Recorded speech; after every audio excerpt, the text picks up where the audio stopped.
मोहनिशा में बहुत दिन सोए, मोहनिशा में बहुत दिन सोए, मोहनिशा में बहुत दिन सोए, मोहनिशा में बहुत दिन सोए। जाग सके तो जाग रे तेरी अच्छी के संग लाग रे तेरी अच्छी बनेगी।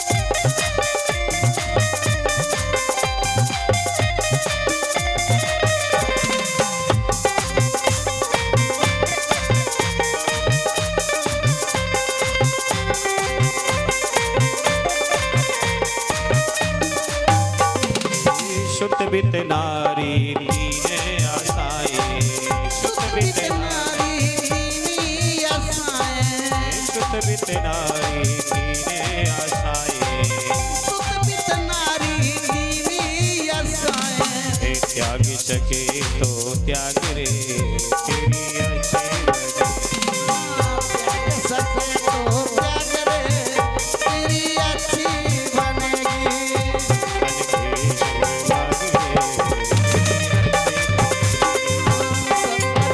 संग लाग रे तेरी अच्छी बनेगी। भक्तन के संग लाग रे तेरी अच्छी बनेगी। संतन के संग लाग रे और तेरी अच्छी बनेगी।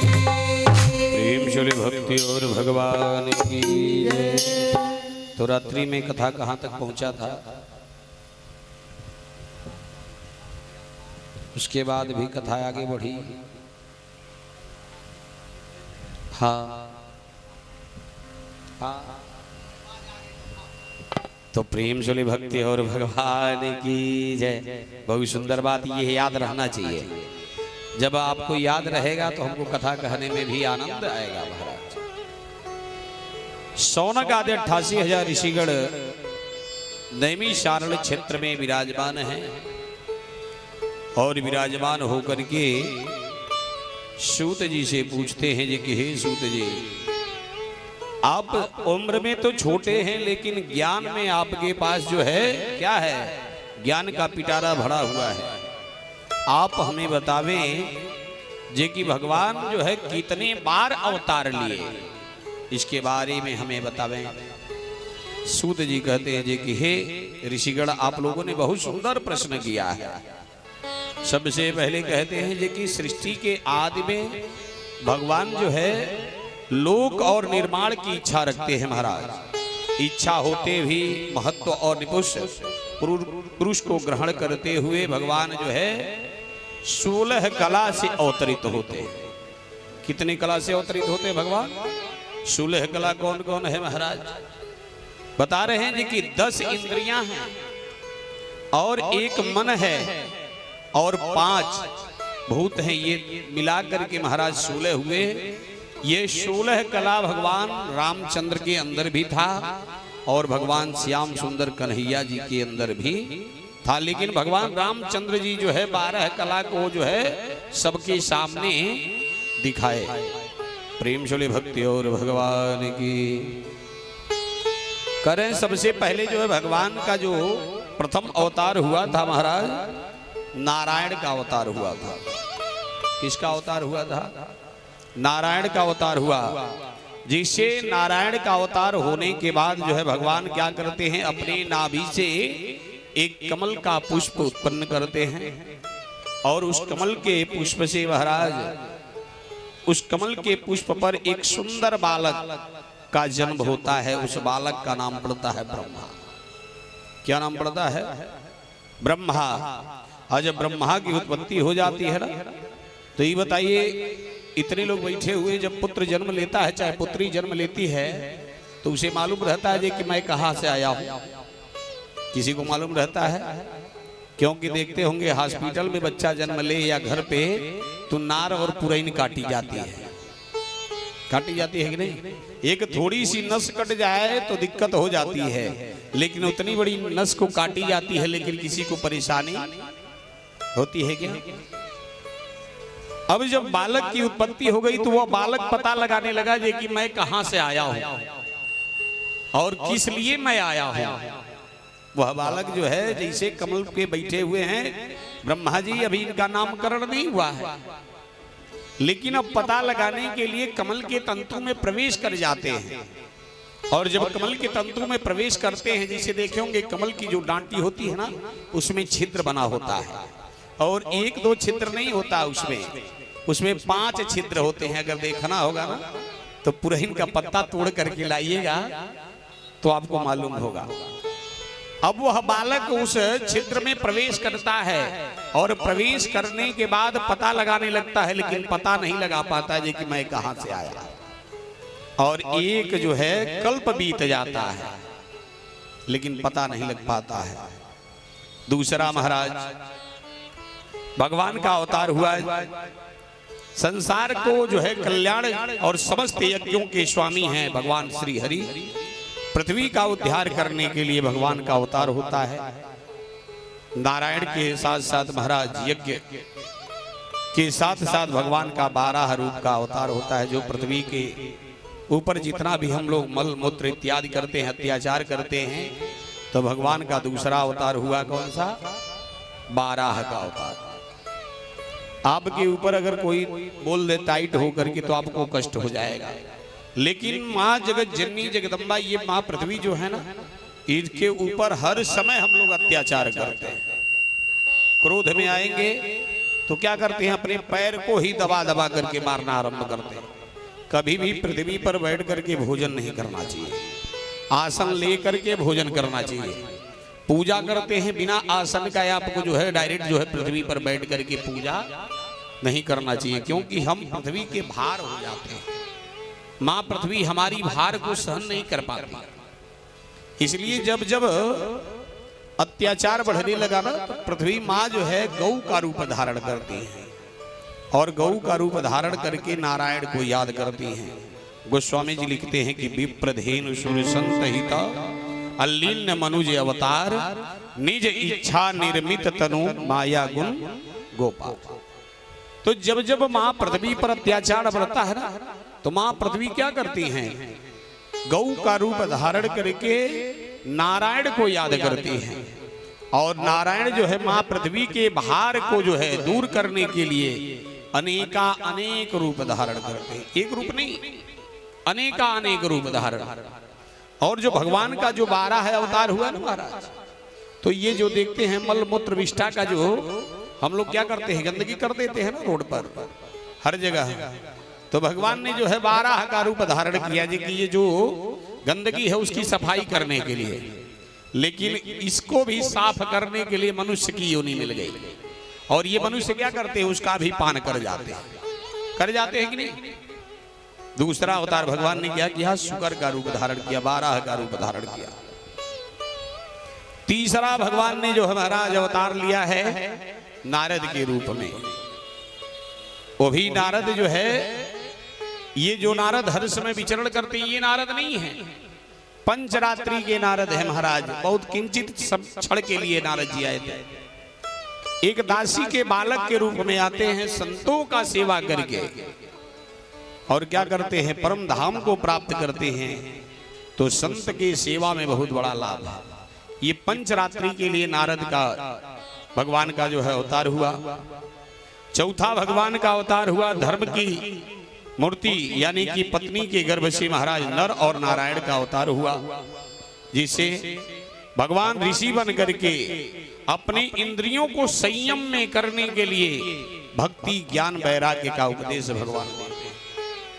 पांचवा अवतार भगवान का होता है कपिल देव का अवतार होता है, और अपने ही माता को जो है क्या करते हैं? उपदेश देते हैं।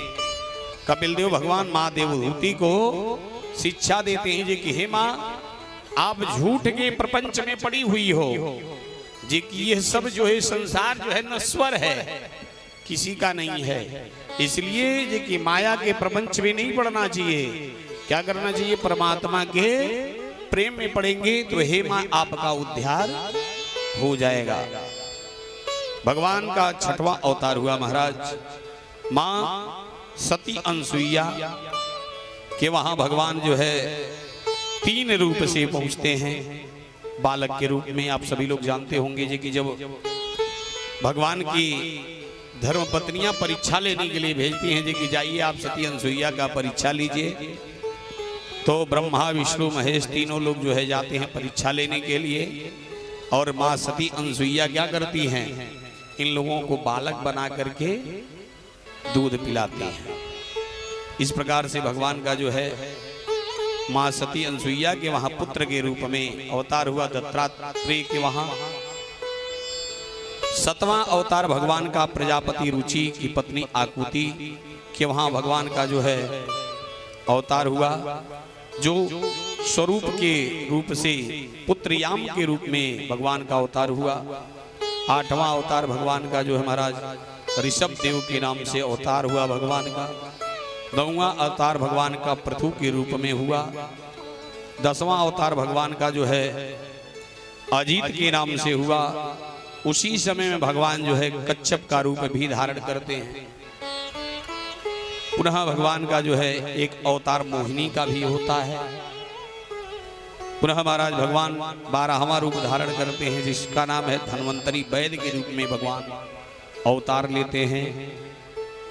पुनः 13वां रूप पुनः भगवान जो है पुनः मोहिनी का रूप धारण करते हैं, भगवान शिव को दिखाते हैं।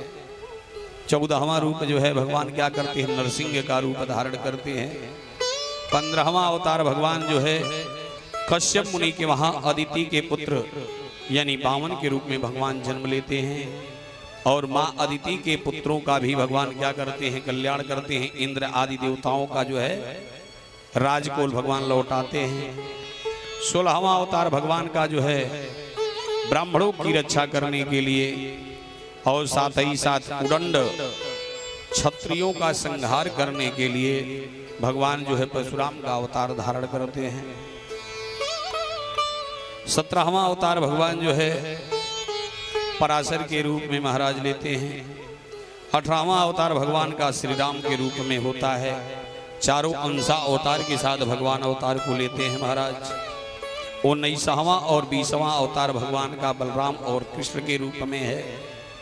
21वां अवतार भगवान का हंस रूपी सनकादि लोगों को उपदेश देने के लिए भगवान अवतार को लेते हैं।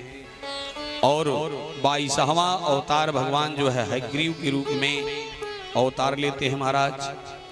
और 24वां अवतार अभी भगवान का हुआ नहीं, लेकिन 24वां जब अवतार होगा तो भगवान क्या करेंगे, भगवान जो है ब्राह्मण के वहां सुयस नामक ब्राह्मण के वहां जो है भगवान कल्की के रूप में अवतार लेंगे, लेकिन अभी भगवान का अवतार नहीं हुआ है। प्रेम चले भक्ति और भगवान की।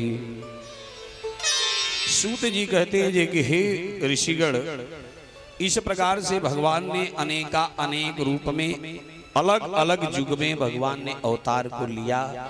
और पृथ्वी पर जितना भी अत्याचार हुआ भगवान क्या करते हैं, उस पृथ्वी पर अत्याचार को दूर करने के लिए भगवान ब्राह्मण के रूप में, संत के रूप में, पशु के रूप में, पक्षी के रूप में अवतार लेकर के मही का भार हल्का भगवान करते हैं। एक समय की बात है महाराज, जो महर्षि पराशर के पुत्र हैं और जिनका नाम है महाराज वेदव्यास। वेदव्यास जी 17 पुराण की रचना कर चुके हैं। कितने पुराण की रचना कर चुके हैं? 17 पुराण। लेकिन मनुष्य का जो जीवन है ना, इनकी आत्मा कभी भी संतुष्ट नहीं हो सकती है।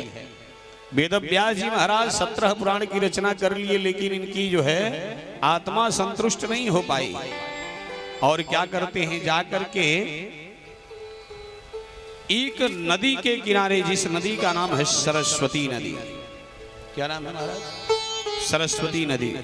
अभी 2-4 महीना पहले जो है संगम लगा हुआ था ना, हमने एक आदमी से पूछ दिया, ये बताइए आप संगम स्नान करने गए थे तो आपने किन किन नदियों को देखा? तो उन्होंने कहा महाराज गंगा को देख लिया, जमुना को देख लिया, लेकिन सरजू जी जो है सरस्वती, उनको बहुत दूर से देखे जी कि वह लुप्त होते होते खत्म हो गई। हमने कहा यार हम दो ही नदी को देख पाए, इतना खोजे लेकिन तीसरी नदी नहीं पाए। अब देखे हो थोड़ा ले चलो हमें भी दिखा दो। तो महाराज ये जो सरस्वती हैं ये कौन है? जब आप संगम में जाते हैं, ये नहीं प्रयागराज ही जाइए आप, कहीं भी जब संगम में जाएंगे ना तो संगम में आप देखते होंगे अखाड़ा लगा होता है, अखाड़ा लगता है ना। तो अखाड़ा ये है क्या? हर एक अखाड़ों में जो है भगवान की चर्चा होती है। क्या होती है? चर्चा होती है। यही सरस्वती जो चर्चा होती है ना, कथा होती है ना, ये सरस्वती है महाराज। तो प्रेम से भक्ति और भगवान की। अब इधर महाराज वेद व्यास जी सरस्वती नदी के किनारे बैठ करके और चिंतातुर हैं जी कि हमारे आत्मा को कैसी शांति मिले और अपने आप को संतोष प्राप्त करने के लिए महाराज क्या करते हैं? भगवान भोलेनाथ की तपस्या करते हैं। किसका तपस्या करते हैं? भोलेनाथ की। और भोलेनाथ से कहते हैं जी कि हे प्रभु आप हमें जो है क्या करें, हमारी हार्दिक इच्छा हो रही है कि मैं पूरा 18वां पुराण का रचना कर सकूं। इसके लिए आप क्या करें, हमें बुद्धि दें, बल दें। लेकिन जो है लिखने में मैं असक्षम हूं, सक्षम नहीं हूं, असक्षम हूं, क्योंकि हाथ हमारा अब नहीं चल पा रहा है। ये कि हे भोलेनाथ आप कोई मार्ग दिखाएं जिससे मैं 18वां पुराण का रचना कर सकूं। प्रेम झोले भक्ति और भगवान की। इधर महाराज सूत जी कहते हैं जी कि जैसे वेद व्यास जी ने भगवान भोलेनाथ से प्रश्न किया, भोलेनाथ ने कहा जी कि आपकी मनोकामना पूर्ण हो, लेकिन एक मार्ग है, एक उपाय है आपके पास जी कि जो हमारी अर्धांगिनी है जिनका नाम है पार्वती, पार्वती का पुत्र है गणेश, क्योंकि उसके ऊपर हमारा अधिकार नहीं है, गणेश के ऊपर हमारा अधिकार नहीं है। अगर गणेश चाहे तो आपका 18वां पुराण लिखा जा सकता है, लेकिन आपको क्या करना होगा? पार्वती से निवेदन करना होगा। इस प्रकार से भोलेनाथ महाराज वेद व्यास जी से कह करके वहां से अंतर ध्यान हो जाते हैं। और अंतर ध्यान होने के बाद वेद व्यास जी क्या करते हैं? माँ पार्वती से निवेदन करते हैं। माँ पार्वती प्रसन्न होती हैं और अपने पुत्र के साथ प्रसन्न होकर के दर्शन देती है महाराज। और जब दर्शन देती है ना, ये वेद व्यास जी पुनः कहते हैं जी कि हे माँ मेरी हार्दिक इच्छा हो रही है कि आपका जो पुत्र है ना, जो आप अपने पुत्र को गोद में लेकर के बैठी हुई हैं, अगर आपके पुत्र का सहयोग मिल जाए तो मैं 18वां पुराण का रचना कर सकूं। माँ पार्वती कहती है जी कि ले तो जाइए, लेकिन एक चीज करिएगा जी कि किंचित क्षण के लिए हमारा पुत्र आपके पास रहेगा, क्योंकि हम अपने पुत्र से दूर नहीं हो सकते। इसलिए हे वेद व्यास जी आप हमारे पुत्र को ले जाइए। अब वही गणेश जी कहते हैं जी कि बाबा हमारा भी एक शर्त है। शर्त क्या है जी कि जब तक आप इस श्लोक को बोलेंगे, मंत्र बोलेंगे, तब तक हमारी लेखनी चलेगी, लेकिन जैसे आपने बोलना बंद किया वैसे हमारी लेखनी बंद हो जाएगी। प्रेम से भक्ति और भगवान की। वहां से मां पार्वती अंदर ध्यान हो जाती हैं। गणेश जी महाराज वहीं ठहर जाते हैं। और गणेश जी महाराज ठहरने के बाद क्या करते हैं? अब अपने एक दांत को निकालते हैं महाराज। क्या करते हैं? एक दांत को निकालते हैं, उसी दांत का लेखनी बनता है। और जो सरस्वती नदी है ना, उस सरस्वती नदी का जो है दावात बनता है। अब तो जो दावात चलते नहीं, चलता लेकर के दे दी हल नरगड्डी के कॉलम बना के पढ़े गए तो कहीं लोग पूरा हाथे जो शाही पोता जाए, पोता जाएगी ना। तो प्रेम झोले भक्ति और भगवान की। बाबा महाराज क्या करते हैं? अब बोलना आरंभ करते हैं कि सच्चिदानंद रूपाय विश्वपत्यादि हेतवे तापत्रय विनाशाय श्री कृष्णाय वयम नमः। इधर गणेश जी महाराज लिखना आरंभ कर देते हैं। अब बाबा जी बोलते जाते हैं, गणेश जी महाराज अपना कलम चला रहे हैं। महाराज बाबा ने बोलते बोलते महाराज 18वां पुराण पूरा लिखवा दिया गणेश जी से। जो आप कथा सुन रहे हैं, इस पुराण का नाम क्या है? श्रीमद् भागवत महापुराण। ये गणेश जी ने महाराज क्या किया है? इसको अपने हाथों से लिखा है। और इतना ही नहीं, आप जान लीजिए कि यह 17 पुराण का निचोड़ जो है 18वां पुराण में, ये श्रीमद् भागवत महापुराण में डाल रखा गया है।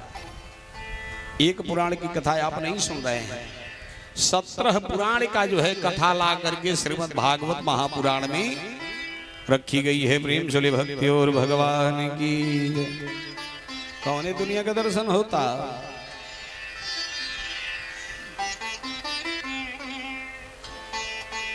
हरि शरणम हरि शरणम हरि शरणम हरि शरणम हरि।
जानता नहीं ना, 3 प्रकार के बाजा बाजे ला महाराज। जानता नहीं कि ना?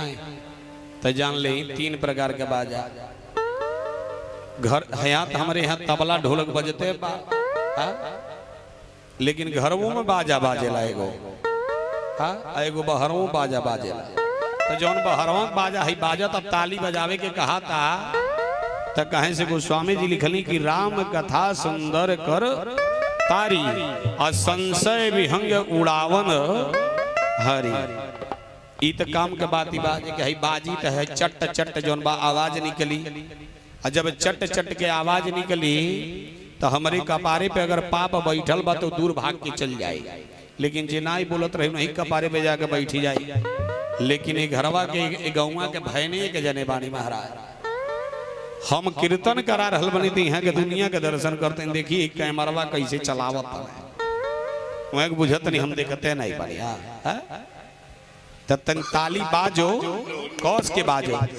यही एक मंत्र है प्यारा, हरि शरणम हरि शरणम।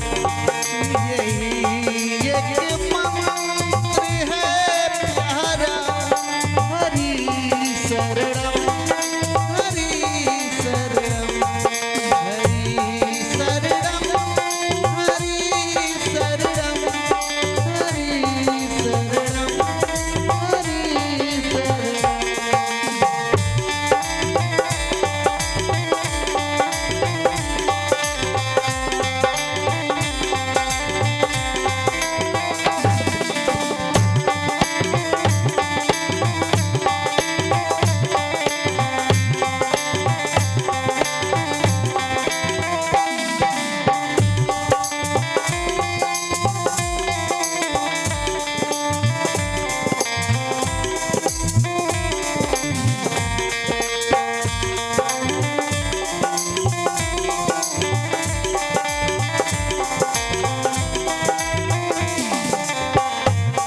बचाई लाज द्रौपदी की, बढ़ाई चीर की ढेरी। बचाई लाज द्रौपदी की, बढ़ाई चीर की ढेरी। दुशासन खींच के हारा, दुशासन खींच के हारा। हरि शरणम हरि शरणम, हरि शरणम हरि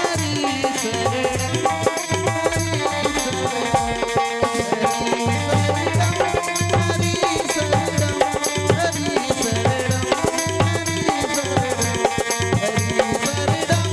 हरि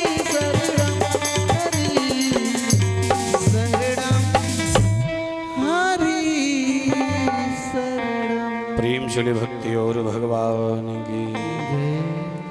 पुनः महाराज ऋषिगण पूछते हैं जी कि हे सूत जी, हमारी हार्दिक इच्छा हो रही है जी कि आप बतावें जी कि द्रौपदी के 5 पुत्र का हत्या किसने किया और क्यों किया, इसके बारे में आप बतावें। सूत जी कहते हैं जी कि हे शौनक गण ऋषि लोग, आप ध्यान पूर्वक सुने। जब महाभारत का युद्ध चल रहा था तो महाभारत के युद्ध में कौरव पक्ष का शिविर अलग लगा हुआ था और पांडव पक्ष का शिविर अलग लगा हुआ था। लेकिन महाराज जब शिविर समझते हैं कि नहीं, ठहरने की व्यवस्था, जैसे अभी कुछ वैद्य लोग भी अपना झोपड़ी डुग्गी डाल करके रहते हैं और कुछ मांगने वाले भी रहते हैं। ठीक महाराज ऐसे युद्ध चल रहा था। लेकिन युद्ध जब चल रहा था तो कौरव पक्ष से द्रोणाचार्य जी थे, कृपाचार्य जी थे, भीष्म पितामह थे, सभी लोग थे महाराज। लेकिन पांडव पक्ष से पांडवगण थे और हमारे ठाकुर जी थे। कौन थे महाराज? ठाकुर जी। ठाकुर जी कौन है? श्याम सुंदर कन्हैया जी। प्रेम चले भक्ति और भगवान की। अब जब युद्ध चल रहा था, दोपहर का समय था महाराज, क्योंकि होनी प्रबल होती है, होनी प्रबल होती है, क्योंकि काल का चक्र जो है बड़ा बलवान होता है, खींच करके लेके जाता है। अब जब युद्ध चल रहा था महाराज, अचेता अवस्था में पड़ा हुआ है जिसका नाम है दुर्योधन। दुर्योधन को जो है बाण लगा हुआ, अचेता अवस्था में पड़ा हुआ है, टांग टूट गई है इसकी। लेकिन महाराज उसकी हार्दिक इच्छा है मन में जे कि पांडव के पक्ष का कोई भी जो है हमारे सामने जिसका सर आ जाए, जो मृतक अवस्था में हो, तो हमारे कलेजे को ठंडक मिले, ये सोच रहा है। लेकिन दुर्योधन का मित्र है महाराज जिसका नाम है अश्वत्थामा। क्या नाम है? अश्वत्थामा। अश्वत्थामा जो है द्रोणाचार्य जी का पुत्र है, ब्राह्मण का बालक है। लेकिन महाराज यह जो है ब्रह्मास्त्र चलाने के लिए जानता था। लेकिन उस ब्रह्म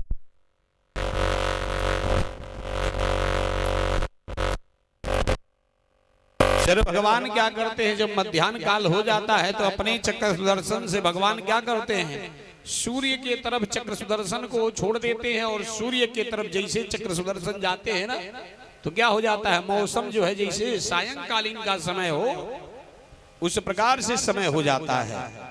और जब समय हो जाता है तो शंखनाद हो जाती है।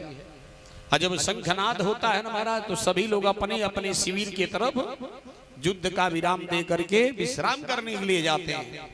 जैसे पांडवगण महाराज अपने शिविर के तरफ जा रहे थे, ठाकुर जी ने कहा कि हे पांडवगण, अभी विश्राम करने का समय नहीं है, ये सुंदर बेला है और बहुत अहोभाग्य है कि हमारी युद्ध इस समय विराम हो गई। आप लोग जो है क्या करें, वरुण लोक में चलें। वरुण लोक में जो है इस समय अमृत संगम लगा हुआ है। कौन सा संगम लगा है? अमृत संगम लगा है। उस संगम में चल करके जो स्नान हम लोग कर लेंगे, जो कि पुनः पुनः यह अवसर मिलने वाला नहीं है। हमारे ठाकुर जी पांडवों को लेकर के महाराज वरुण लोक को जाते हैं। और जब वरुण लोक को जाते हैं ना, इधर क्या करता है, अश्वस्थामा मौका पा जाता है, मौका पा करके इधर द्रौपदी मैया क्या करती हैं, द्रौपदी मैया के 5 संतान हैं। कितनी संतान है?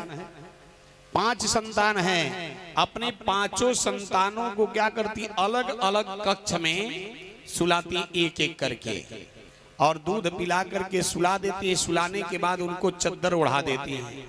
मौका पाकर के जो है अश्वस्थामा उस शिविर में प्रवेश कर जाता है, और प्रवेश करने के बाद उस बालकों का सिर काट लेता है, और काटने के बाद एक झोले में रख करके दुर्योधन के पास उपहार देने के लिए पहुंचता है। और जब उपहार देने के लिए पहुंचता है तो दुर्योधन जी महाराज पूछते हैं जी कि महाराज आपने क्या लाया है? अश्वस्थामा कहते हैं जी कि हे राजन, सबसे पहले तो आप हमारे राजा हैं, दूसरे आप हमारे मित्र हैं, और तीसरी बात आपके हृदय में ये जो है क्या चल रहा था जे कि अगर हमारा जो शत्रु है पांडव, उसका कोई एक जो है उसमें से आ जाए हमारे पास, उसको देख करके हमारे कलेजे को ठंडक मिलेगी। इसलिए महाराज आप एक की बात करते थे, हम 5 का सर काट करके आपके पास लाए हुए हैं। दुर्योधन जी महाराज कहते हैं जी कि तब अब जितना जल्दी हो सके उतना जल्दी दिखा दीजिए, कम से कम हमारे कलेजे को ठंडक मिले। जैसे महाराज अश्वस्थामा जी क्या करते हैं, उस बालकों के सिर को निकालते हैं ना, तो पांडवों को मारने के लिए गए थे, लेकिन बालकों तो मारने के लिए गए नहीं थे। लेकिन जब देखता है दुर्योधन तो कहता है जी कि तुम जो है अच्छा कार्य नहीं किए, क्योंकि पांडव पक्ष से तो केवल हम ही बचे थे, लेकिन वो कम से कम हमारे चचेरे ही भाई, लेकिन भाई तो थे ना। युद्ध तो हमारे भाई से चल रहा था, इन बालकों से नहीं चल रहा था। आज तो मैं भी जो है मृतक सैया पे पड़ा हुआ हूं, लेकिन आपने अच्छा हमारे साथ नहीं किया है। आपने जो किया है बहुत बुरा किया है। इसलिए जी कि वो कम से कम ये बच्चे दुधमुहा, उनका दांत भी नहीं निकला है, अपनी माँ का दूध पीते हैं ये बच्चे जो है किसी का कुछ बिगाड़े नहीं थे। लेकिन अश्वस्थामा हमारे नजरों के सामने से दूर हट जाओ। उस बालकों के सिर को छोड़ देता है महाराज, और वहां से बालकों के सिर को छोड़ने के बाद अश्वस्थामा वहां से भागने लगता है। तब तक भगवान जो है उस अमृत संगम से स्नान करा करके जहां शिविर था, ठहरने का व्यवस्था था, पांडवों को लेकर के पहुंचते हैं ठाकुर जी हमारे।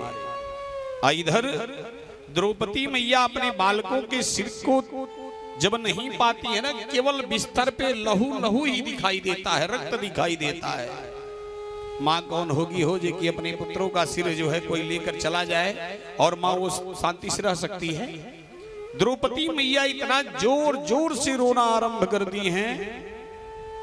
उसी समय में महाराज गांडीवधारी अर्जुन जी महाराज पहुंचते हैं, और जब अर्जुन जी महाराज पहुंचते हैं कहते हैं देवी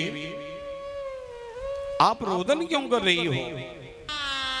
द्रौपदी मैया कहती है जी कि हे नाथ, ये हमारे जो छोटे छोटे बच्चे थे किसी का कुछ बिगाड़े नहीं थे, अभी इनका जो है प्रथम जो दांत निकलना चाहिए वो दांत भी नहीं निकला, लेकिन पता नहीं कौन आताताई है, दुराचारी है, पापी है, जे कि हमारे बालकों का वध कर दिया। ये कहते हुए रोना आरंभ करती हैं। और जब द्रौपदी मैया रोना आरंभ करती हैं, गांडीवधारी तुरंत अपने धनुष और बाण को उठाते हैं। अर्जुन जी महाराज कहते हैं देवी तब तक मैं विश्राम नहीं करूंगा, जो हमारे बालकों का हत्या किया है उसको पकड़ करके आपके सामने ला करके जब तक उसका वध नहीं करता हूं तब तक आपके पास आने का मेरा अधिकार नहीं है। अर्जुन जी महाराज प्रण कर लेते हैं। प्रण करने के बाद महाराज वहां से निकल जाते हैं, और हमारी श्याम सुंदर कन्हैया जी महाराज रथ को हाँकते हैं। उनको तो सब मालूम है, और जब रथ को हाँकना भगवान हमारे आरंभ करते हैं, इधर अश्वस्थामा भागना आरंभ करता है, भागने लगता है। भागते भागते महाराज जाकर के एक कंदरा में छिपने का प्रयास करता है, लेकिन ठाकुर जी हमारे उसे पकड़ लेते हैं। कहते हैं राजन आप इसे क्या करिए, पकड़िए, और इसे रथ पर बैठाइए और रथ पर बैठा करके द्रौपदी के पास लेकर के चलिए। प्रेम सुले भक्ति और भगवान की। अर्जुन जी महाराज क्या करते हैं, अश्वत्थामा को पकड़ते हैं और अश्वत्थामा को पकड़ने के बाद महाराज रथ पर बैठा लेते हैं और बैठाने के बाद इसके हाथ को बांध देते हैं। बांधने के बाद महाराज द्रौपदी के पास जब लेकर के पहुंचते हैं, द्रौपदी तो अपने बालकों के मरने के बाद शोकाकुल है महाराज, शोक में पड़ी हुई है। और इधर क्या करते हैं, इधर अर्जुन जी महाराज कहते हैं देवी आपके बालकों का हत्यारा आपकी आंखों के सामने है। और जब इतनी बात अर्जुन जी महाराज कहते हैं ना, द्रौपदी कहती है कि अगर ये हत्यारा है तो आपने प्रण जो किया वो तो प्रण आप पूरा कर देंगे, लेकिन मैं भी एक माँ हूं और इनकी भी एक माँ होगी जो इन्हें जन्म दी होगी। क्या ये बताइए इनका आप वध कर देंगे तो हमारे पांचों बालक जीवित हो जाएंगे क्या? अर्जुन जी महाराज कहते हैं नहीं देवी, लेकिन हमें तो शांति मिलेगी ना कि कम से कम हमारे बालकों का जो हत्यारा है उसका हमने वध कर दिया। द्रौपदी मैया कहती है जी कि नहीं, ये उचित नहीं है। इसके मन में जो था, ये एक तो जो है ब्राह्मण का बालक है, दूसरे ये गुरु का पुत्र है, इसलिए जे कि हम वध करने के लिए नहीं करेंगे। तब तक हमारे ठाकुर जी खड़ा हो जाते हैं और हमारे ठाकुर जी खड़ा होकर के कहते हैं कि अगर आप वध नहीं करना चाहते हैं तो एक उपाय हमारे पास है। उपाय क्या है जे कि भरे समाज में इसे ले चल के खड़ा कर दीजिए और खड़ा करके क्या करिए, इसके शिखा को काट दिया जाए। शिखा समझते हैं कि नहीं, चुरकी। तो प्रेम से भक्ति और भगवान की। जब हमारे ठाकुर जी कहते हैं जी कि इसके शिखा को काट दिया जाए, ठीक पांडवगण बात को मान लेते हैं महाराज। और बात मानने के बाद सबके सानिध्य में अश्वत्थामा पहुंचता है और सानिध्य में पहुंचने के बाद महाराज भगवान कहते वैसे शिखा नहीं काटा जाएगा, इसके सर को मुड़वा दिया जाए। मुड़वाने के बाद जब इसका शिखा काटा जाएगा तब इसको अपमान महसूस होगा, और जब अपमान महसूस होगा तब ये और अत्याचार करेगा, और जब अत्याचार करेगा तब इसका जो है संहार होगा। तो प्रेम से भक्ति और भगवान की। भगवान की बात मान करके महाराज पांडवगण इसको क्या करते हैं महाराज, ले जाते हैं। जैसे जैसे हमारे ठाकुर जी कहते हैं, ठाकुर जी की बात मान करके महाराज इसका शिखा काट दिया जाता है। और जब अश्वत्थामा का शिखा काट दिया जाता है ना, अश्वत्थामा क्रोधातुर हो जाता है, इतना क्रोध में हो जाता है। अब क्रोध में क्या करता है, वहां से अब बदला लेने का और इसके मन में उत्कंठा जागृत हो जाती है। और जब उत्कंठा जागृत होती है ना, ये इतना क्रोध में वहां से हटता है महाराज। अब सोच लेता है कि पांडव लोगों के वंश को हम चलने ही नहीं देंगे। प्रेम से भक्ति और भगवान की। शावरी सरकार की जय। सेयत्रं श्रियायत्वा ध्रुमाया समहोदरम् जंघे वंशधरं पांड्यं धृत्वाया सबोजसा। सूत जी कहते हैं जी कि हे शौनक आदि ऋषिगण जो है, अब इधर इतना क्रोधातुर है, अब ये क्रोध में जो है मन बना लिया है कि अब पांडव लोगों का वंश हम नहीं चलने देंगे। महाराज इधर जो है अभिमन्यु की पत्नी है जिसका नाम है उत्तरा। क्या नाम है हमारा, क्या नाम है वो? तो प्रेम से भक्ति और भगवान की। इनको गर्भ रहता है महाराज, उत्तरा को गर्भ रहता है। और जब इसे पता चल जाता है ना अश्वत्थामा को, तो ये क्या करता है, उनके गर्भ को नष्ट करने की इच्छा से महाराज उत्तरा के गर्भ पर क्या करता है, ये ब्रह्मास्त्र चला देता है।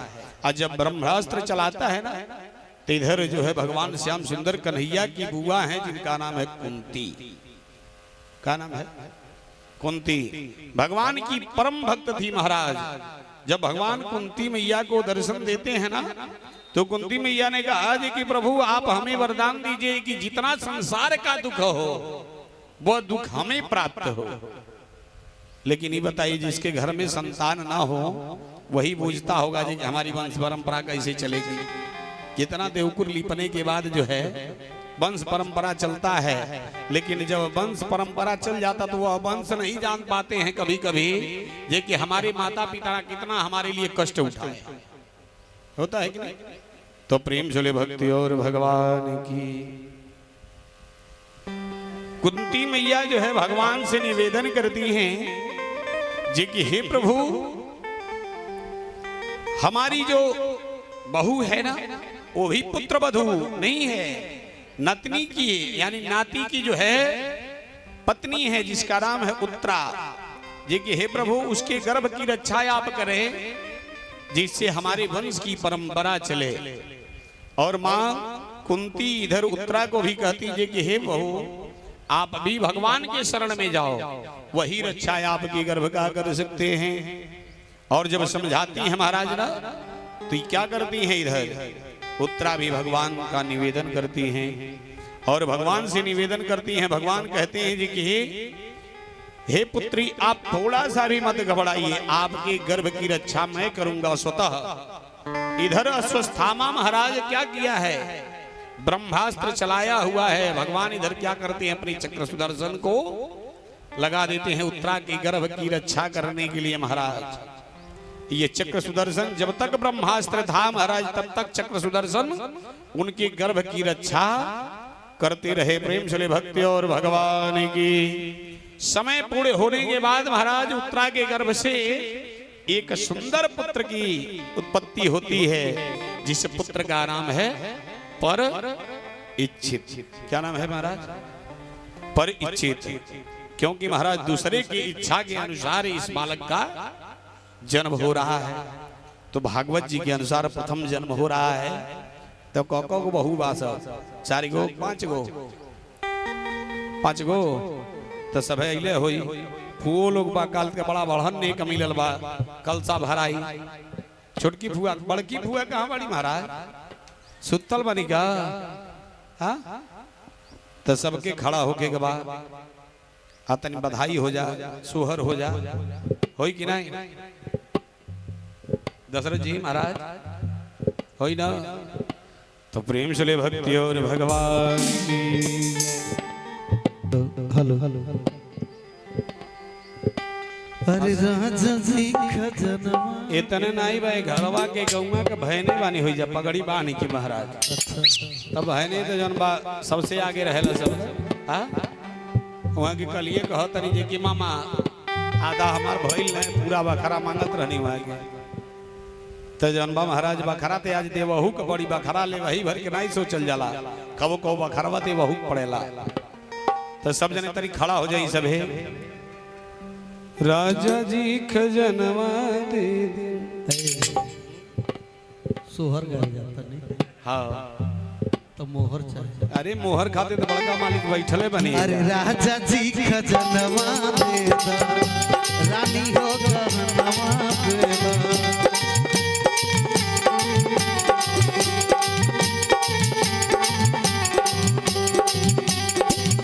राजा जी खजनवा दे रानी हो गहनवा दे बाजना मजीरा ऐसे हीरा रतनवा ऐसे ना बाजी खड़ा खड़ा नहीं ताली बजाएगा नाचे का बा जानता नहीं महाराज बहुत नाचले बने यहाँ के जब वो एजेंसी पे होत रहे ना तो यहाँ के पीछे थोड़ी रहले। हाँ हम सबके के नहीं खी चिन्हत रौरे चिन्हत नहीं हम नहीं हम रौरे नहीं खी चिन्हत लेकिन तो हम तो चिन्हते बानी। सही बात है ना। अरे राजा जी खजनवा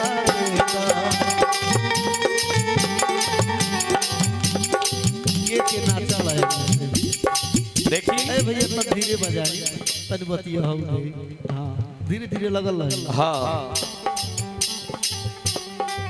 नहीं थोड़ा सा हो करिए कितना जने नाच भगवान को तने हो जाई खड़ा होके देखी भगवान के दरबार में जे नाचल आचार्य जी है कुर्सियों पर से बाकी नहीं रहे 84 लाख जोनी में नाचे के ना पड़ला। हाँ सही है ना? सही बात है। आई राजा जी खजनवा देवा रानी हो गहनवा देवा बाजी ना मजीरा ऐसे हीरा रतनवा देवा राजा जी खजनवा देवा रानी हो गहनवा देवा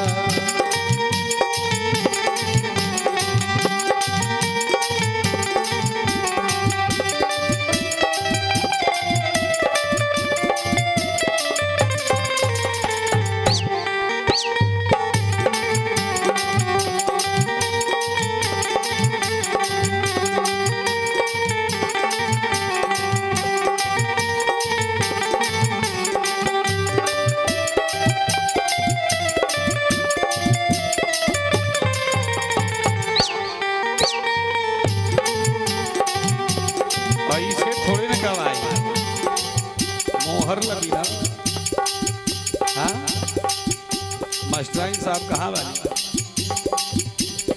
नाचे के बतालिए नहीं बजाएगा पीछे हो जाए आसन रिंग छोड़ी अरे भाई पीछे आसन। हाँ अरे जे करे नाचे आवे आचार्य जी नहीं के नचाई नहीं महाराज नहीं तो बरखा भइल हो बिछलहरी सब भइल ही नचावत राम गोसाई ये दुनिया के मालिक हमें महाराज सबके नचावत अड़े महाराज अब नहीं के जो प्रादुर्भाव होता धर्म के अवतार है महाराज ये जो धर्म के अवतार जन्म हो रहा बा धर्म के लेकिन वंचित ना रहे के बाद नाचे के बाद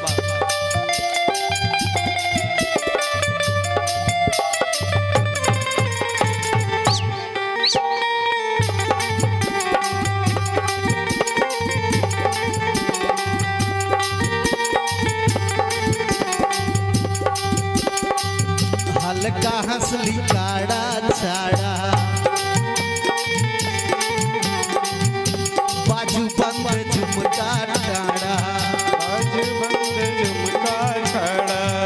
हल्का हंसली काड़ा छाड़ा बाजू बंद झुमका टाड़ा इह यार मनवा अपना कान के आयर नवा राजा जी खजनवा देवा रानी हो गहनवा देवा राजा जी खजनवा देगा रानी गहनवा देगा बाजी ना मजीरा ऐसे हीरा रतनवा देवा राजा जी खजनवा देवा रानी हो गहनवा देवा राजा जी खजनवा देगा रानी हो गहनवा देगा।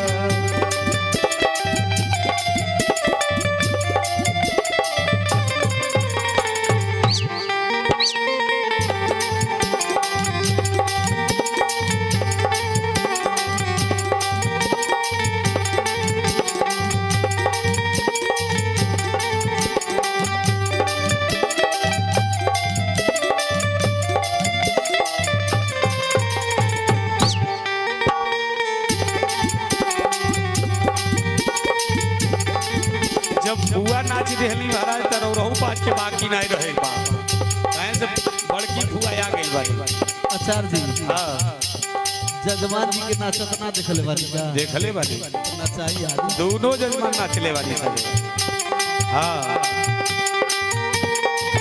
वही में भलो हाँ उतने को देख बा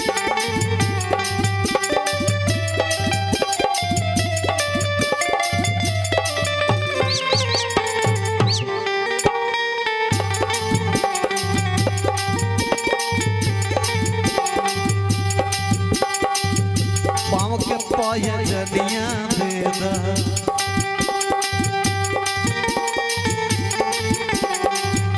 कमर कर धनिया देदा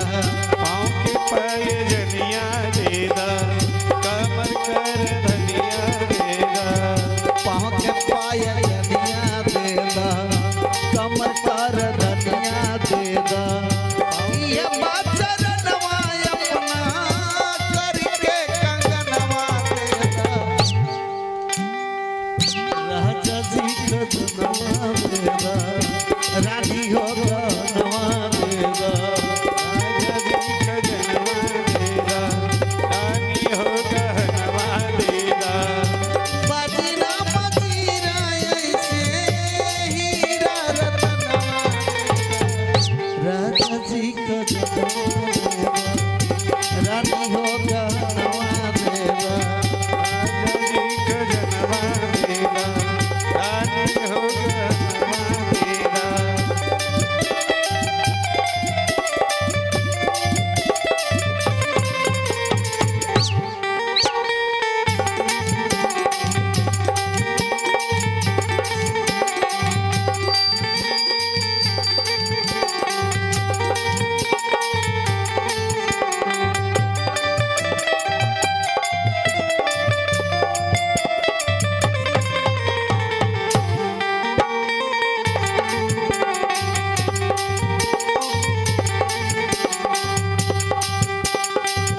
हमके कछु नहीं चाही ई है एक मंगनवा मांगे हमके कुछ नहीं चाहिए ई है एक मनवा मांगे।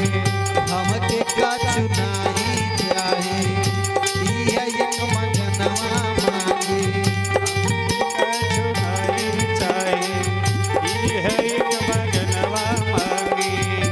ई है एक सपनवा बाटे गोदी के ललनवा देगा राजा जी को जनवा देगा रानी हो गहनवा देगा राजा जी का जनवा देगा रानी हो गहनवा देगा।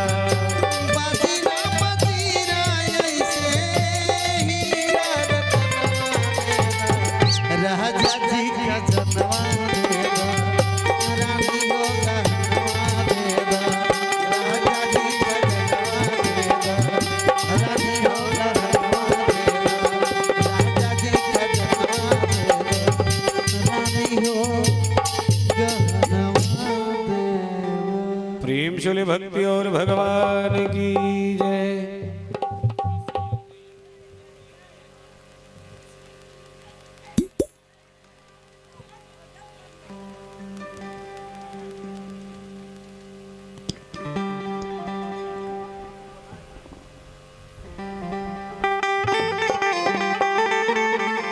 अरे बधाई लेवे चल सखी राजा यज्ञनैया बधाई लेवे चल सखी राजा यज्ञनैया बधाई लेवे चल सखी राजा यज्ञनैया भाई लेवे चल सखी बाबा कन्हैया भाई लेवे चल सखी बाबा कन्हैया। राजा यज्ञनैया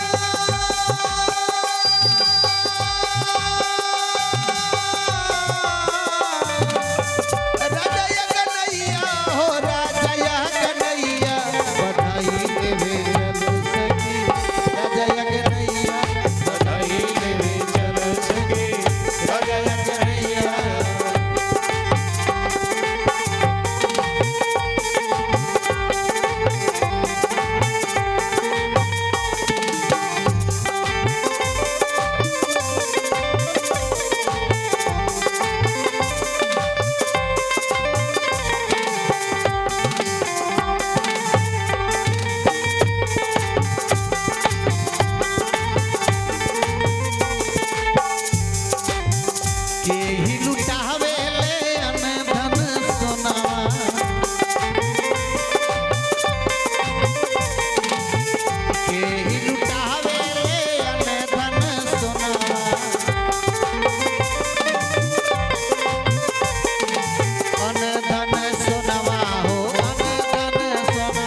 रानी लुटावेली अन धन सोनवा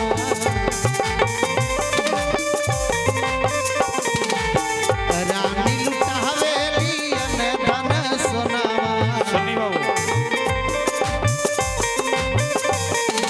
अन धन सोनवा हो अन धन सोनवा धन सोनवा हो धन सोनवा रानी लुटावेली अन धन सोनवा रानी लुटावेली अने धन सोनवा राजा लुटावे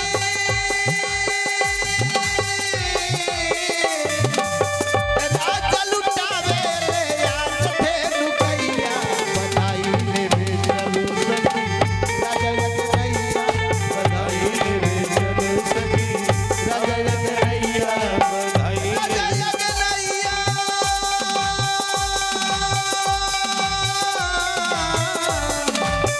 राजा लगैया हो राजा लगैया बधाई ले भेजलू राजा लगैया बधाई ले चलो सखी राजा लगैया बधाई ले चलो सखी राजा लगैया बधाई ले चलो सखी राजा लगैया प्रेम से वृंदावन बिहारी लाल की जय। सभी लोग बैठ जाएं। इस प्रकार से महाराज श्रीमद् भागवत के अंदर प्रथम जो है पुत्र का जन्म हुआ जिसका नाम है परीक्षित। का नाम है महाराज? तो प्रेम से भक्ति और भगवान की जय। शबरी सरकार की। धीरे धीरे परीक्षित जी महाराज बढ़ने लगे। इधर जब परीक्षित जी महाराज का जब जन्म हुआ था ना महाराज, तो लगता था जी कि पांडव महाराज स्वतः जन्म ले लिए हैं। इतना जो है हर्षो उल्लास था देख करके। आज जब परीक्षित जी महाराज का जब जन्म हुआ, उस समय देवता लोग भी आकाश से फूल का बारिश किए महाराज। इधर पांडवगढ़ ये लोग भी बहुत आनंद से कम महाराज अब वंश की परंपरा बढ़ रही है। अपना पुत्र तो पहले ही मर चुका है, लेकिन पुत्र का पुत्र जन्म ले रहा है तो और अच्छी बात है कि नहीं? हाँ, जितना जो मूढ़े पर ममता नहीं रहले उतना तो सुधी पर रहेला कि ना रहता कि नहीं महाराज? तो प्रेम से ले भक्ति और भगवान की। राजा परीक्षित का महाराज विवाह उत्तर की पुत्री इरावती के साथ होता है। उनसे 4 पुत्र होते हैं, जिसमें सबसे बड़ा पुत्र है जिसका नाम है जन्मेजय। क्या नाम है महाराज? जन्मेजय। प्रेम से भक्ति और भगवान की। एक दिन की बात है महाराज, राजा परीक्षित अपने नगर से बाहर निकलते हैं। और जब राजा परीक्षित नगर से बाहर निकलते हैं तो देखते क्या है, एक काला कलौटा आदमी है, एक गौ माता है और एक बैल देव है। और जो काला कलौटा आदमी है ना, गाय और बैल को दोनों को मार रहा है।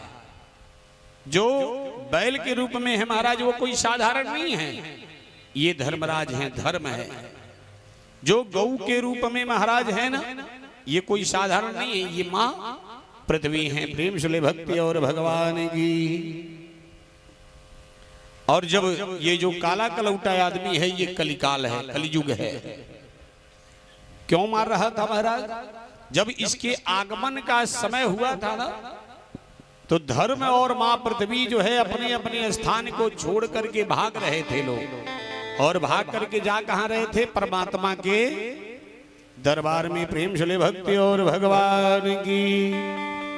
और जब इस कलयुग को पता चला जे कि हमारे राज को छोड़ करके ये लोग भाग रहे हैं, तो पहले ही घेर लिया। और घेर करके क्या करने लगा? मारने लगा। काहे से महाराज? धर्म का 4 पैर था, 1-2 पैर नहीं था धर्म का, 4 पैर था। और धर्म जो है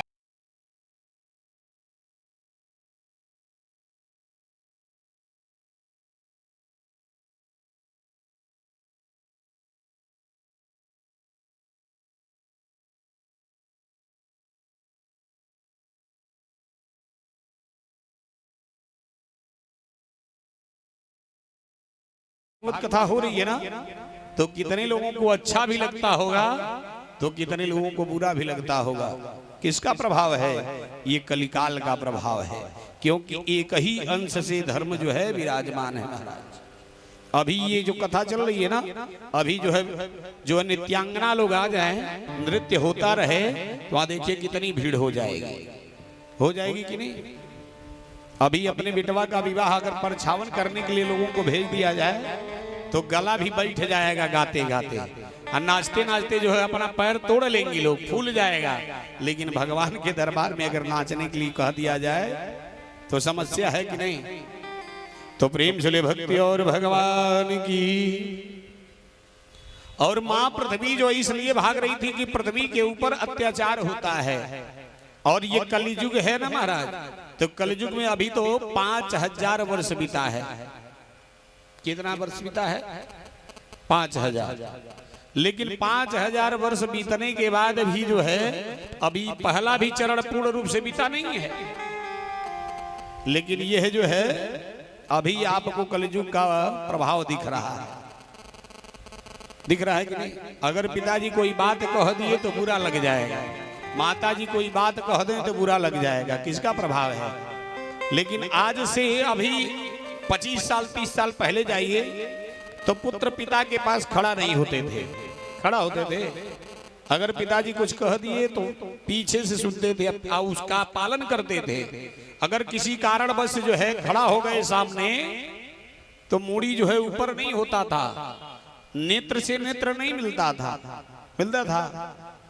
झुक करके ही बात सुन लेते थे। उस बात को सुन करके मनन करते थे लोग। लेकिन इस समय यह कलिकाल का प्रभाव है कि अगर पिताजी कुर्सी पे बैठे हैं तो पिताजी के बगलिए में हम भी बैठ करके उनसे वार्तालाप करेंगे। ये किसका प्रभाव है? कलयुग का। तो प्रेम से भक्ति और भगवान की। कलयुग कहा है कि महाराज जब हमारे आने का समय हुआ है ना, तो हमारे राज्य को छोड़ करके भागना आरंभ कर रहे हैं लोग। महाराज परीक्षित जी ने कहा कि अभी तुम्हारा राज कहाँ आया? ये तो राजा मैं यहाँ का हूं, और हमारे राज्य में तुम्हारा राज कहां से हो जाएगा? कलयुग कहा महाराज हमारे जो है 3 भाई हमसे बड़े रहे, और ये 3 भाई जो बड़े रहे आप ही के राज में अपना समय व्यतीत कर लिए। लेकिन जैसे हमारा आने का समय हुआ तो ये लोग भाग रहे हैं, और आप कह रहे हैं कि आपका कैसा राज? महाराज हमारे साथ जो है न्याय करिए, अन्याय मत करिए। बहुत निवेदन करता है महाराज कलयुग। और जब कलयुग निवेदन करता है, कहता है महाराज अगर आप कह रहे हैं कि आपका राज है, हमारा राज नहीं है, तो हमको कहीं जगह दे दीजिए, हम रह जाएंगे। पूरा राज करिए आप, लेकिन कहीं एक आध जगह दे दीजिए, वहीं से हम अपना जीवन यापन कर लेंगे। बहुत निवेदन कलयुग करता है महाराज। और जब कलयुग निवेदन करता है, कलयुग के निवेदन को देखते हुए महाराज परीक्षित जी क्या करते हैं? उसको 4 स्थान देते हैं। कितना स्थान देते हैं? 4 स्थान। पहला स्थान क्या देते हैं महाराज? ध्रुत कीड़ा, यानी कि झूठ बोलते हुए जो जुआ खेला जाए। जुआ में सच्चाई बोली जाती है। नहीं खेले तो अब से बुढ़ौती में खेल लिया जाओ। प्रेम से बोली भक्ति और भगवान की। दूसरे का महाराज मदिरा का पान जहां होता रहे। तीसरा पराई स्त्री के साथ समागम होता रहे। और चौथा जहां जो है बकरे का मनुष्य का वध होता रहे, बलि दिया जाता हो। जब ये 4 स्थान इन्होंने दे दिया ना महाराज, तो कलयुग पुनः हाथ जोड़ करके खड़ा हो गया। कहा महाराज आपके राज में सभी लोग एक समान रहते हैं, और जहां जहां आपने स्थान दिया है ना, उस स्थान पे कोई जाता ही नहीं है। बताइए अब कहाँ रहे हैं? महाराज आपसे निवेदन है कि एक छोटा सा स्थान हमको दे दीजिए। कौन सा स्थान दीजिए हमें? जी कि सोने में स्थान दे दीजिए। जो सोना होता है ना, राजा परीक्षित ने कहा जी कि सोना में अगर स्थान दे देते हैं तो गड़बड़ हो जाएगा। सोचने लगे, लेकिन कहे चलो ठीक है, अगर सोना में तुम मांगते हो तो हम देते हैं, लेकिन ये जान लेना सब सोना में तुम्हारा स्थान नहीं रहेगा। जहां झूठ से जो है सोना रखा जाएगा, जहां चोरी किया जाएगा, उस सोना में तुम्हारा निवास स्थान रहेगा। तो प्रेम से भक्ति और भगवान की जय, सावरी सरकार की। आज जैसे महाराज इतना मौका पाता बहुत जोर से कलयुग हंसने लगता है, क्योंकि पांडव लोगों का महाराज राज तो छोड़ लिया गया था। आप जान लीजिए क्यों इनके साथ अब छल करता है, ये सोने में कैसे बैठता है, अब आपको आगे कथा बताएंगे। तो प्रेम से ले सावरी सरकार की जय। अरे कलयुग कपार पर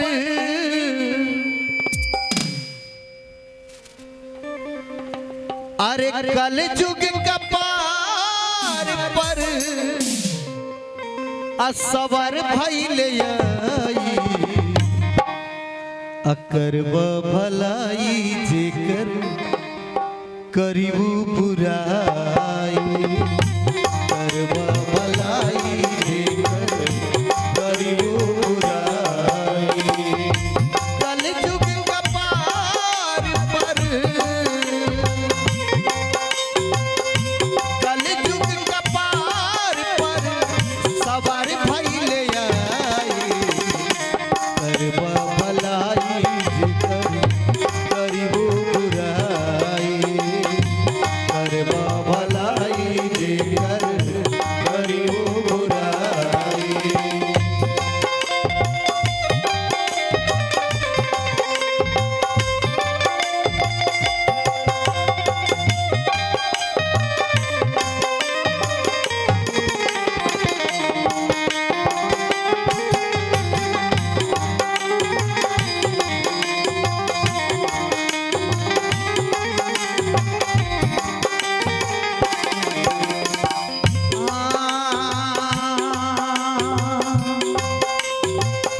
सपवा के केतनो तू दूधवा पियैबो पवते ही घाट का ले पछतैबो।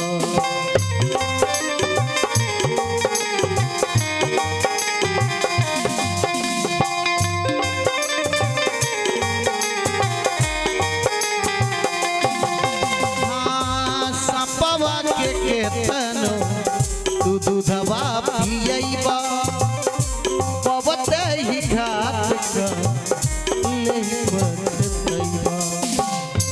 कहिले दियानत में कहिले दियानत में माहुर खोराई करब भलाई जेकर करीबू बुराई करब भलाई जेकर करीबू बुराई।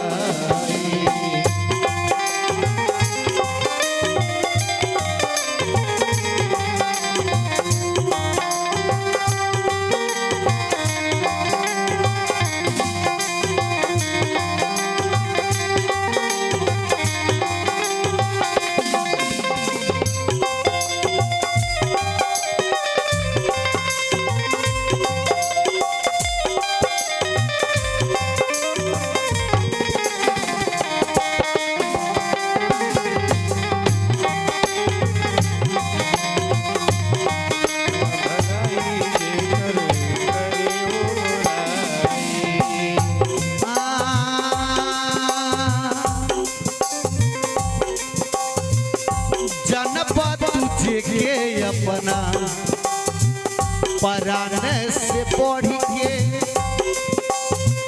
पीठ पीछे छुरा मारी पिठिया पे चढ़ के पीछे छुरा मारी पीठिए पे चढ़ी के पीछे छुरा मारी पीठिए पे चढ़ी के।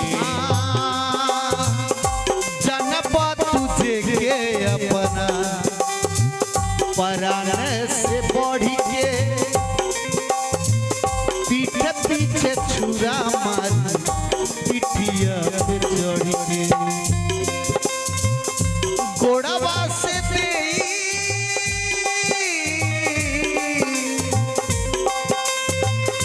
गोड़वा से सन सब दबाई करब भलाई जेकर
तोहार कब ना चुकाई अखियों से रोवाला पे हो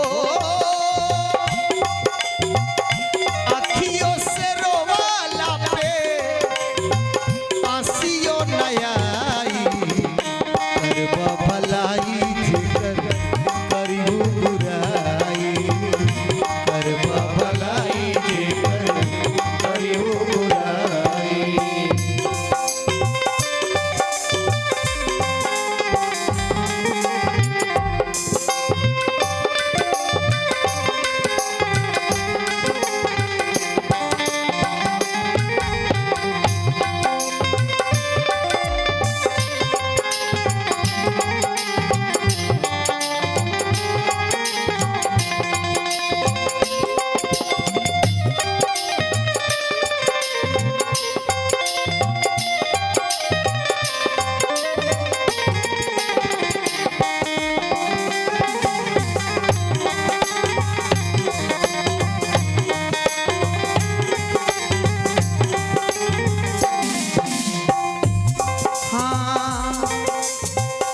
दशरथ समैया से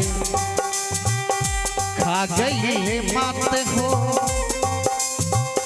4 दिन के चांदनी बा फिर अंधेरी रात हो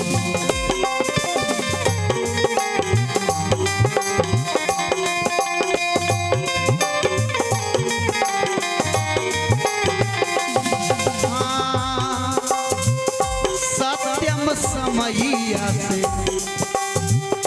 खा गई ले मात हो 4 दिन के चांदनी बा फिर अंधेरी रात हो लीहा ये पवन भैया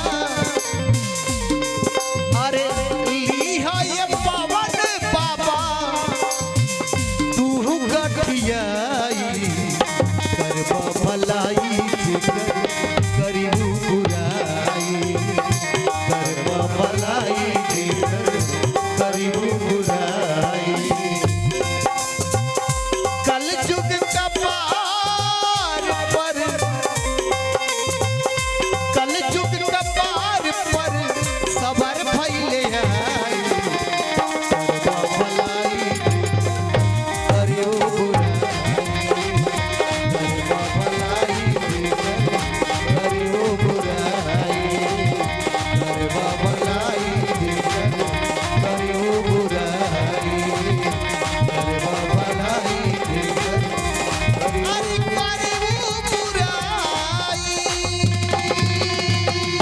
प्रेम से बोले भक्ति और भगवान की जैसे महाराज सोना का नाम सुनता है ना कलयुग बहुत जोर से लगा हंसने राजा परीक्षित ने पूछा कि मेरे हंसने का कारण क्या है काहे हंस रहे हो कलयुग कहा महाराज एक ही स्थान से हम पूरे जो है ब्रह्मांड पर जो है अपना अधिकार जमा लेंगे राजा परीक्षित ने कहा कैसे कहा महाराज सोना से जो है सोना को पाकर के जो है मन क्या होता है बड़ा उतावला हो जाता है चंचल हो जाता है क्योंकि महाराज कहते हैं कनक कनक तेजो गुणी मादकताय अधिकाय जो खाई बवराय जगह जो पाए बवराय जब आपको सोना अगर साधारण रूप से मिल जाए ना तो क्या हो जाएगा वो भी मन जो है काल के चित्र नहीं रहेगा रहता है हाँ नैसर्गिक लक्षण स्त्रियों का है कि हमको सोना मिल जाए तो बहुत बढ़िया है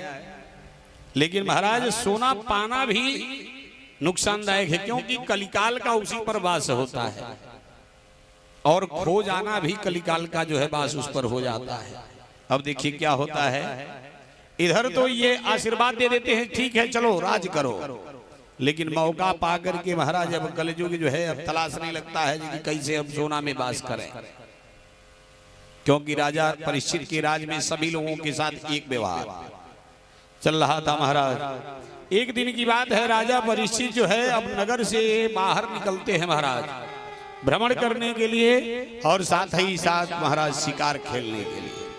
और जब निकल जाते हैं तो क्या करते हैं, वही सोने का मुकुट जो कौरव पक्ष के पास था महाराज, उस मुकुट के लिए, उस राज के लिए ही इतना लड़ाई हो गया महाराज। जो लड़ाई हुई थी किस लिए हुई थी, राज को लेकर के हुई थी महाराज। वही जो है जबरदस्ती युद्ध कर करके जो है मुकुट लिया गया था। और उस मुकुट को क्या किए थे, यही राजा परीक्षित अपने सर पर धारण करके महाराज शिकार खेलने के लिए निकलते हैं। और मौका पाकर के यही कलिकाल इनके सर पर विराजमान हो जाता है महाराज। आइए जो है क्या करते हैं, अब शिकार खेलने के लिए हिरनी के पीछे दौड़ने लगते हैं, लेकिन हिरनी मिलती नहीं है। अब ये जो है भूख और प्यास से तड़पित होने लगते हैं। और जब भूख और प्यास से तड़पित होते हैं ना महाराज, अब भूख तो बर्दाश्त हो ही जा रहा है, लेकिन जल की इच्छा बहुत बन रही है। प्यास इतना तेज है कि उस जल की तलाश में महाराज पहुंचते हैं समीक ऋषि के आश्रम के पास। और समीक ऋषि महाराज अपने तपस्या में लीन हैं।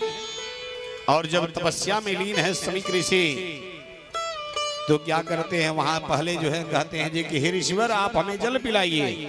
2 बार कहते हैं, 3 बार कहते हैं, लेकिन ऋषि तो समाधि में बैठे हैं अपनी तपस्या में, उनको कुछ भी सुनाई नहीं दे रहा है। और जब उनको कुछ भी नहीं सुनाई दे रहा है तो क्रोध में आ जाते हैं महाराज। और क्रोध में आने के बाद कुछ दूरी पर जब जाते हैं तो देखते क्या है, एक सर्प मरा पड़ा हुआ है, लेकिन उसके शरीर पर क्या है, मांस नहीं है, केवल उसका कंकाल बचा हुआ है।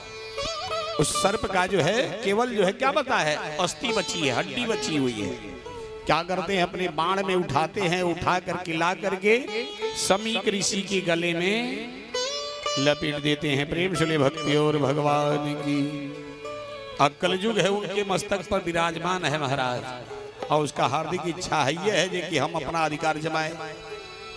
और जब लपेट देते हैं, लपेटने के बाद वहां से पुनः अपने राज्य को चले आते हैं हस्तिनापुर। कहाँ आते हैं महाराज, प्रेम से भक्ति और भगवान की। इधर समीक ऋषि के पुत्र का नाम है श्रृंगी ऋषि। समीक ऋषि के पुत्र का नाम है श्रृंगी ऋषि। श्रृंगी ऋषि जो है कौशिकी नदी में स्नान कर रहे हैं अपने मित्र मंडली के साथ। कुछ बच्चे जब होते हैं ना, अभी जब नहर में पानी आ जाएगा तो बच्चे नहाने के लिए पहुंच जाएंगे, पहुंचते हैं कि नहीं। और जब पहुंचते हैं तो क्या करते हैं, नहाएंगे कम लेकिन खेलेंगे उसमें ज्यादा, खेलते हैं कि नहीं। श्रृंगी ऋषि भी अपने मित्रों के साथ महाराज उस कौशिकी नदी में स्नान कर रहे हैं। और स्नान करते करते उसमें किलोल कर रहे हैं महाराज, खिलवाड़ कर रहे हैं। तब तक जो है एक संत का बालक पहुंच करके कहते हैं कि हे श्रृंगी, आप यहाँ खेल रहे हो जल में, आपके पिता के गले में कोई जो है सर्प लपेट करके चला गया है। श्रृंगी ऋषि महाराज वहां से आते नहीं है देखने के लिए, कौशिकी नदी का जल लेते हैं अपने अंजलि में और क्या करते हैं, वहीं से श्रापित कर देते हैं जी कि जिसने भी ऐसा दुस्साहस किया होगा हमारे पिता के साथ, आज के 7वें दिन उसकी मृत्यु उसी तक्षक को काटने से हो जाएगी। प्रेम से भक्ति और भगवान की। श्रापित कर देते हैं महाराज। आज जब श्रापित कर देते हैं, वहां से जल से बाहर आते हैं। आने के बाद अपने वस्त्र को परिवर्तित करते हैं। वस्त्र को परिवर्तित करने के बाद अपने पिता के पास आते हैं और पिता के गले में जो तक्षक लपेटा गया है ना सर्प, उस सर्प को निकाल करके हटा देते हैं। हटाने के बाद अपने पिता के चरण को दबाते हैं श्रृंगी ऋषि, और दबाते हैं महाराज। इस नेत्र से 2 प्रकार के आंसू बहते हैं, एक सुख के आंसू बहते हैं और एक दुख के आंसू। जो दुख का आंसू होता है ना वो गर्म होता है, लेकिन जो सुख का आंसू होता है वो शीतल होता है। इतने दुखी हैं महाराज श्रृंगी ऋषि कि उनके आंख से दुख की आंसू गिर रही है, लेकिन जैसे इनके पिता के पैर पर वह आंसू पड़ता है, उनके पिता का जो है समाधि खुल जाता है। और जब खुलता है ना तो देखते हैं जी कि बालक हमारा रो रहा है। पूछते हैं जी कि पुत्र आखिर में क्या कारण है, रोने का क्या कारण है, क्या उद्देश्य है। श्रृंगी ऋषि कहते हैं जी कि हे पिताजी, आपके गले में पता नहीं कौन आकर के जो है तक्षक को लपेट दिया, और उस तक्षक को लपेटने से मैं बर्दाश्त नहीं कर पाया और हमने उसे श्रापित कर दिया जे कि आज के 7वें दिन वही तक्षक उन्हें क्या करेगा, काटेगा। उसके काटने से उनकी मृत्यु हो जाएगी। जब समीक ऋषि देखते हैं जी कि हमारा पुत्र जो है श्रापित जिसको किया वो कौन है, तो देखते हैं तो देख रहे हैं क्या जी कि जिसके राज में हम अपना जीवन यापन कर रहे हैं, तपस्या कर रहे हैं, वो दूसरा कोई नहीं है, हमारे ही राज के राजा हैं जिनका नाम है परीक्षित।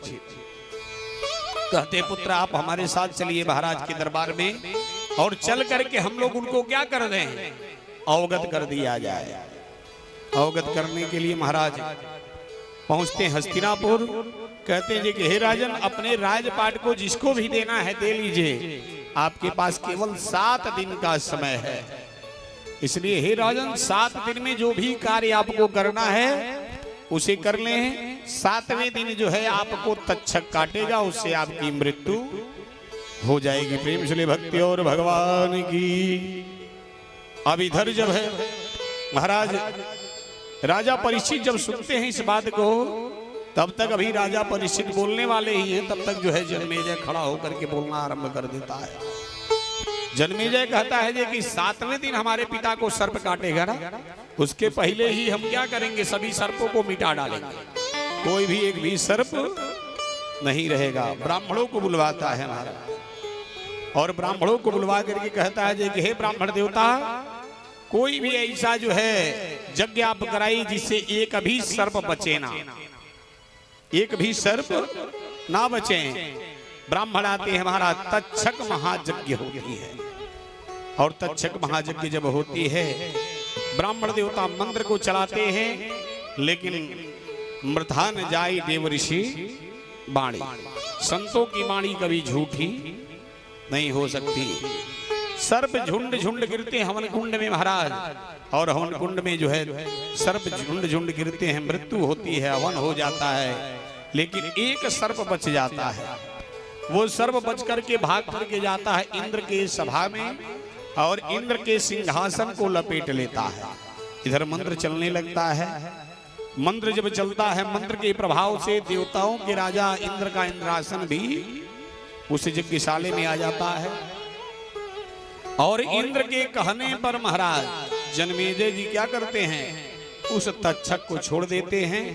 और उस तक्षक को छोड़ने से महाराज आज जितने भी तक्षकों को आप देख रहे हैं ना, एक तक्षक से जो है इतने तक्षक हो गए। प्रेम से भक्ति और भगवान की जय, सावरी सरकार की जय। संसार के लोगों से आसान किया करना, संसार के लोगों से आसान किया करना, जब कोई न हो अपना सिया राम जपा करना, जब कोई न हो अपना सिया राम जपा करना।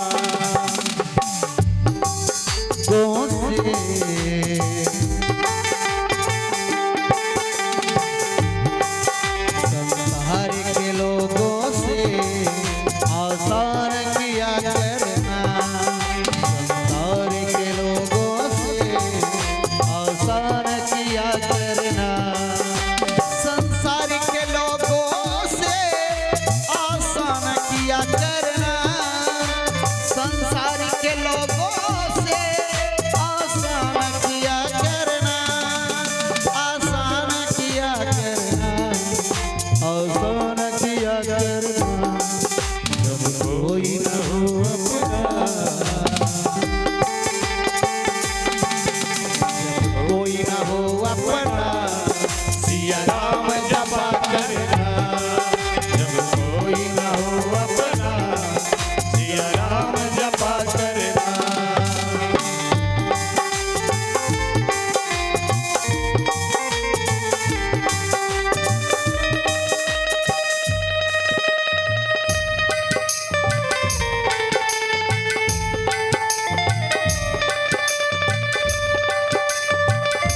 आप बचाते हैं, प्रभु आप बचाते हैं, प्रभु आप बचाते हैं। आप ही आएंगे, आप ही आएंगे, बस याद किया करना। संसार के लोगों से आसान किया करना, संसार के लोगों से आसान किया करना। के लोगों से आसान किया करना।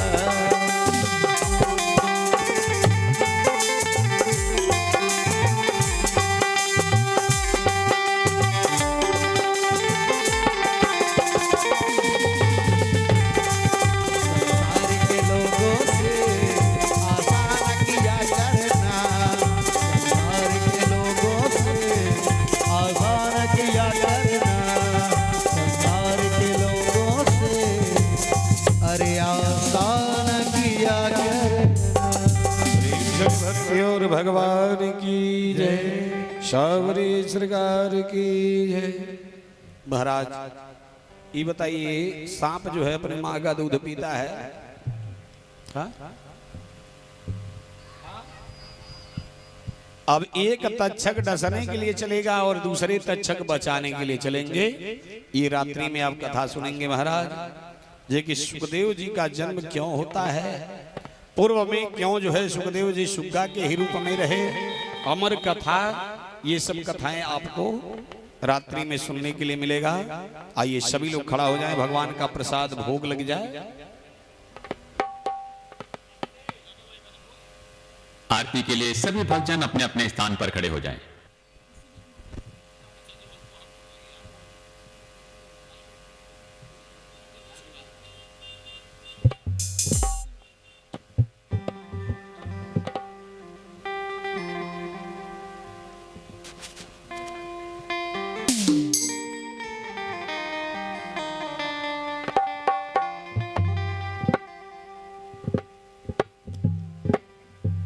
अरे हे राजा राम तेरी आरती गाऊं।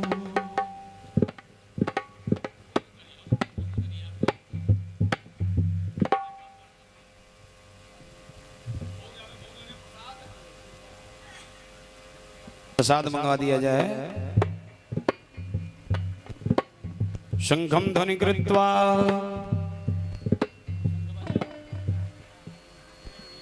सभी लोग खड़ा हो जाएं।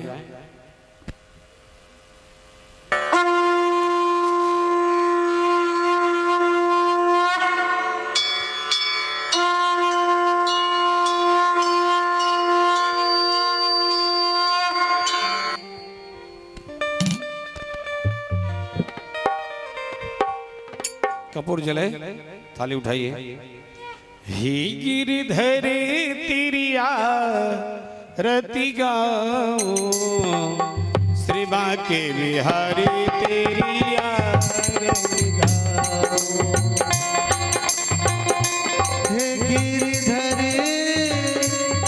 तेरी आरती गाऊं। हे गिरधर तेरी आरती गाऊं। बांके बिहारी तेरी आरती गाऊं। बड़ी मनोहर तेरी आरती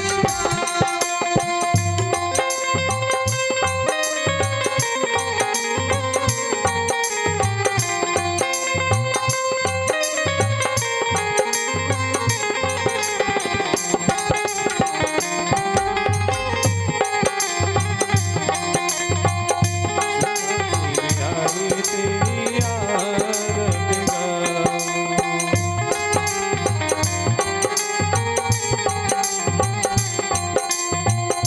चरणों से निकली है गंगा प्यारी, चरणों से निकली है गंगा प्यारी। जिसने सारी दुनिया को तारी। चरणों से निकली है गंगा प्यारी।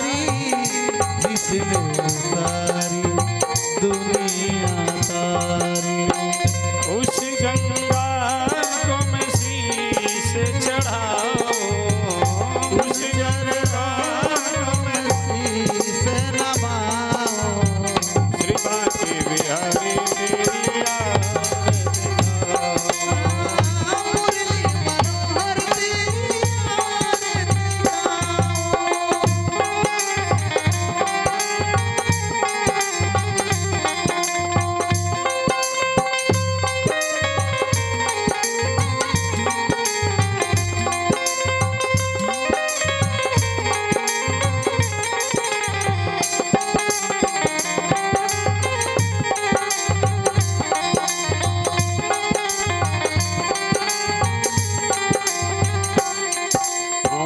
मोरे मुकुट तेरो शीश बिछोहे, मोर मुकुट तेरे शीश पे सोहे। प्यारी बंसी मेरो मन मोहे। मोर मुकुट तेरे शीश पे सोहे। प्यारी प्यारी बंसी मेरो मन मोहे। बंसी की धुनी को मैं मन में बसाऊं, बंसी की धुनी को मैं मन में बसाऊं। श्री बांके बिहारी तेरी आरती गाऊं। मुरली मनोहर तेरी आरती गाऊं। बांके बिहारी तेरी आरती गाऊं।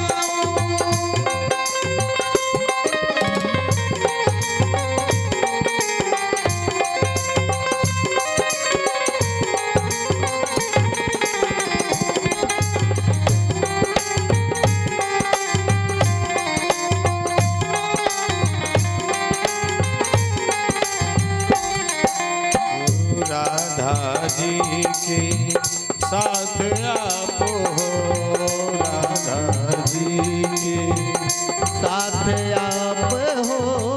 रुक्मिणी जी के नाथ आप हो, राधा जी के साथ आप हो।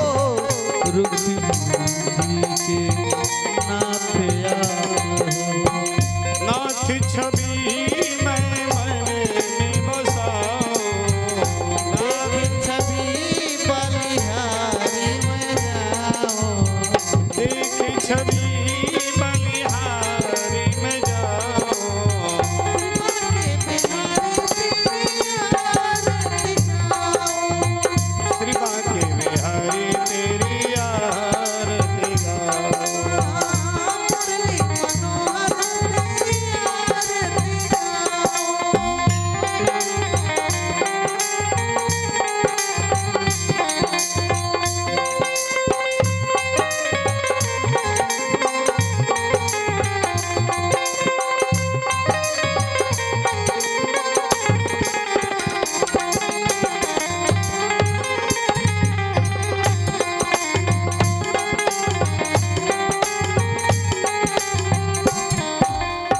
प्यासे अनाथ के नाथ आप हो, प्यासे अनाथ नाथ के नाथ आप हो।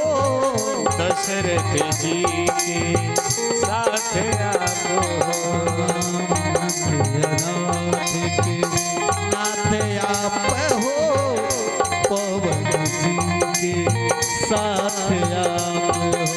और सत्यम जी के साथ आप हो, अजय जी के साथ आप हो। देख छवि